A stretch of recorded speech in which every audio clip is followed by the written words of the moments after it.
שלום לכם וערב טוב. 5 ימים לאחר מתקפת הטילים האיראנית בטהרן מאיימים היום כי תגובה ישראלית נגד מתקני הגרעין באיראן תוביל לפגיעה באתרי גרעין בישראל ואף לשינוי במדיניות האיראנית שנמנעה עד כה מלייצר נשק בפועל, נשק גרעיני.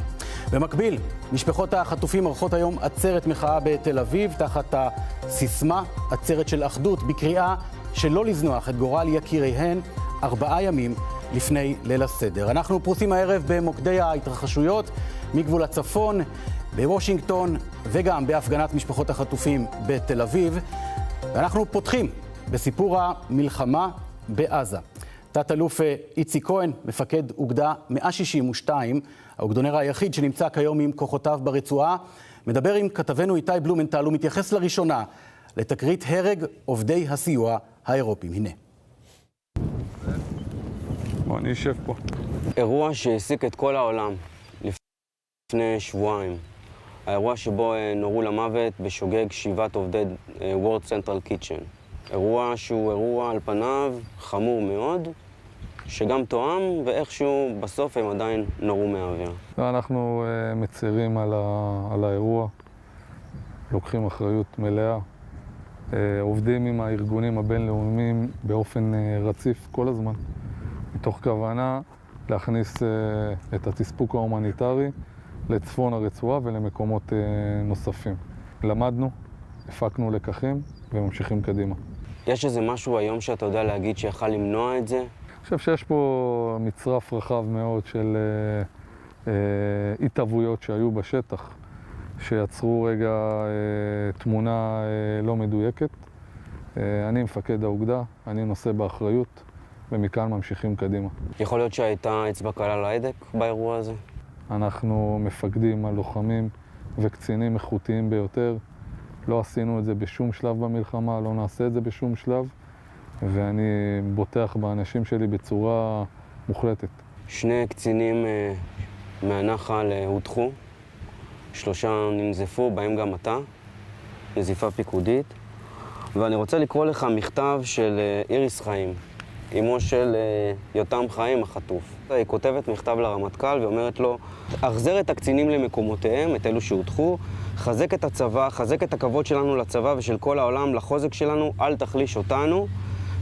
בעת מלחמה קורות טעויות, המחירים שאנחנו משלמים כבר כבדים מנשוא, המחיר הזה מיותר. היא אומרת למעשה שבאירוע של הבן שלה ועוד 2 חטופים לא היו מסקנות, לא היו הדחות, לא היו נזיפות, ובמקרה הזה שנפגעו עובדים זרים, יש בעצם גם 2 שהודחו וגם 3 שננזפו. אני רוצה לשלוח חיבוק ענק לאיריס ומשתתף בכאבה ובצערה. אני גאה להיות מפקד אוגדה הגדולה ביותר בצה"ל במלחמה הזאת תחת פיקודו של מפקד פיקוד הדרום והרמטכ"ל. אני הולך אחריהם לכל משימה, מקבל באופן מוחלט את ההחלטות וממשיך קדימה. כתבנו הצבאי איתי בלומנטל, אתה משוחח עם מפקד האוגדה. את הכתבה המלאה נראה בשבוע הבא. איזה עוד דברים הוא מספר לך בשיחה המיוחדת ומעניינת הזו? כן, שלום מואב. תראה, תת-אלוף איציק כהן, מפקד אוגדה 162, הוא האוגדונר היחיד שנותר כיום ברצועת עזה, והלוחמים שלו למעשה נכנסו לרצועה בתחילת התמרון הקרקעי לפני יותר מחצי שנה, והם השתתפו בלא מעט אירועים משמעותיים, כיבוש צפון הרצועה, פשיטה על בית החולים שיפה, וגם המבצע שהסתיים הלילה במחנה נוסרת. לתת-אלוף כהן יש הרבה מה להגיד על התחושות בציבור הישראלי, על כך שלא מופעל מספיק לחץ צבאי על חמאס, אולי לחץ שעלול או יכול להוביל למפנה בסוגיית החטופים, גם על דילול הכוחות של צה"ל ברצועה, וגם על ההכנות שלו לתמרון קרקעי ברפיח. צריך להגיד שבשבועות האחרונים אוגדה 162 תחת אחריות חטיבת הנחל נמצאים במסדרון ההומניטרי, והוא כמובן לוקח אחריות מלאה לאירוע שבו נהרגו 7 עובדי הסיוע מהמטבח המרכזי העולמי, וכמו שאמרת, הכתבה מלאה נשדר בחדשות הערב בשבוע הבא. תודה רבה איתי. עכשיו למתיחות מול איראן. לפי דיווחים בארצות הברית, ישראל עשויה לתקוף את איראן רק אחרי פסח אמנם, אבל חשש כבד, גם במדינות האזור, גם בקהילה הבינלאומית מפני תגובה ישראלית. סולימאן מסוודה, כתבנו המדיני, אתה מספר לנו על המסרים שעוברים לישראל ממדינות האזור.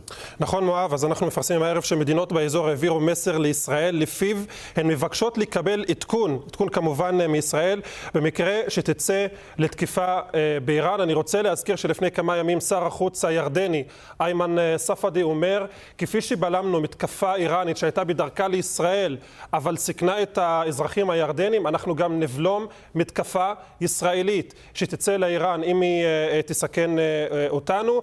וגם כתבנו רועי קייס פרסם שמדינות ערב העבירו מסר, שהם קיבלו מסר שהם לא יהיו בסכנה אם ישראל באמת תתקוף, אבל החשש הזה מואב עדיין קיים, ולכן הם דרשות את העדכון הזה. כך או כך היום גורם ישראלי בכיר אומר לנו, עדיין תקופה באיראן היא לא עניין של אם אלא של מתי ואיפה, וכל האזור מואב עדיין נמצא במתיחות מתי ישראל תעשה את זה ואיפה.